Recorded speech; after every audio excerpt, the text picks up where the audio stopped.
ছাত্র জনতার অভ্যুত্থানে শেখ হাসিনার নেতৃত্বাধীন সরকার পতনের পর সাবেক মন্ত্রী এমপি সহ আওয়ামী লীগ দোসরদের অনেকেই দেশ ছাড়তে মরিয়া। দালাল সিন্ডিকেটের সহায়তায় কেউ কেউ ভারতে ঢুকতে কোটি কোটি টাকাও দিয়েছেন, তবে 20 লাখের নিচে কেউ ঢুকতে পারেননি। কেউ আবার খুইয়েছেন মোটা অঙ্কের নগদ টাকা ও ডলার, কাউকে দিতে হয়েছে জীবনও। তবুও ভারতে পালানোর মিছিল থামছে না। এ সুবাদে ভারত বাংলাদেশ সীমান্তের বিভিন্ন পয়েন্টে থাকা চিহ্নিত দালালদের খুঁজছে সরকার। অভিযোগ আছে ভিআইপিদের অনেকে পার হওয়ার সময় দুদেশের প্রশাসনের লোকজনের সহায়তা নিয়েছেন।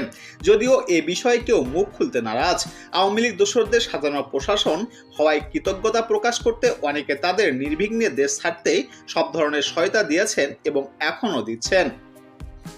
হাসিনা পালিয়ে যাওয়ার পর 5ই আগস্ট মধ্যরাতে খোদ আওয়ামী লীগের সাধারণ সম্পাদক ওবায়দুল কাদের যশোরে চলে যান।